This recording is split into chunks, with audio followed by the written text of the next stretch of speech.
Hagit, Hagit. Budak ni. Tak dengar ke ibu panggil? Ibu ni. Asyik memanggil je. Orang nak layan mobil pun tak senang. Assalamualaikum warahmatullahi wabarakatuh. Alhamdulillah. Wassalatu wassalamu ala rasulillah. Wa ala alihi wa sahbihi wa man wala. Kawan-kawan, ingat tau. Jangan tiru perbuatan tersebut. Kerana kita tidak beradab dengan ahli keluarga kita. Pernah dengar tak cerita Jurai, seorang ahli ibadah yang tidak menyahut panggilan ibunya kerana sangat sibuk beribadah?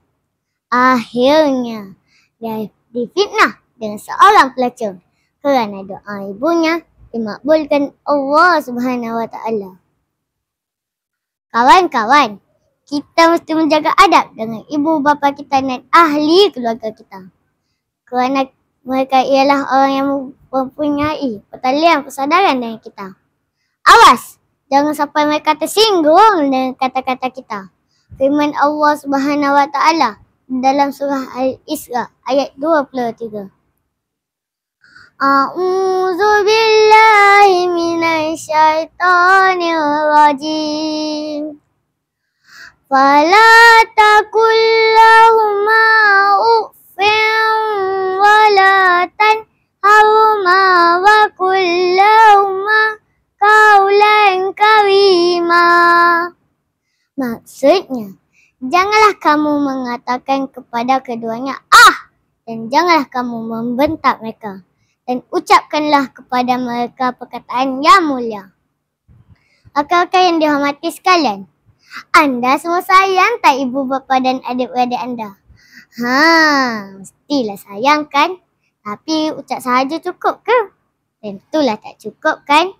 Untuk itu, mari sama-sama kita amalkan adab-adab ini terhadap ahli keluarga kita. Hormati yang tua, sayangi yang muda, saling ziarah, menziarahi.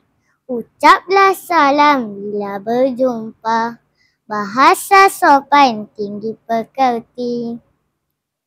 Ya kawan-kawan, adab terhadap keluarga sangat penting kita amalkan. Kerana kita tidak mampu hidup bersendirian. Bahkan kita saling memerlukan antara ahli keluarga kita.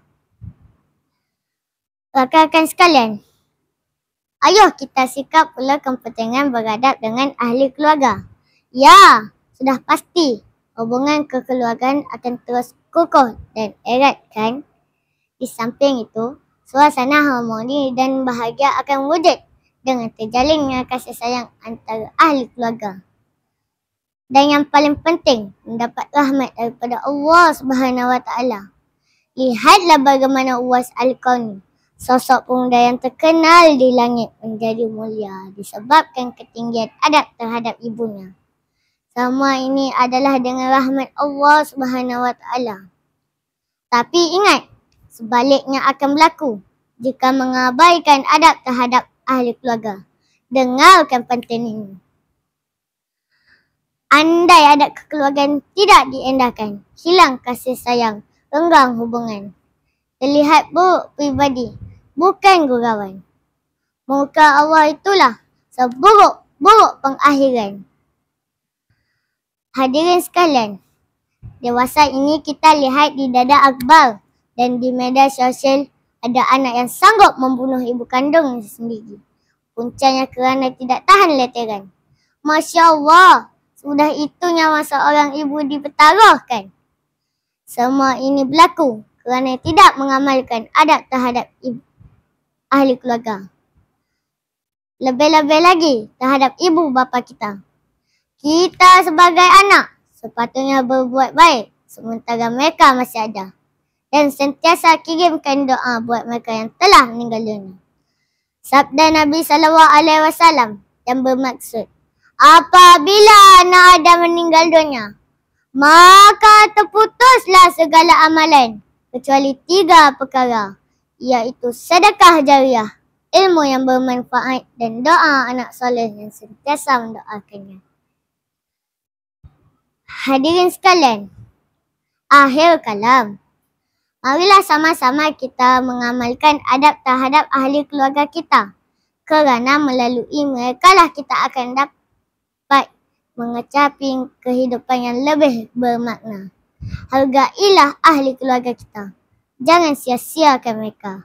Sekian. Wabillahi taufik wal hidayah. Wassalamualaikum warahmatullahi wabarakatuh.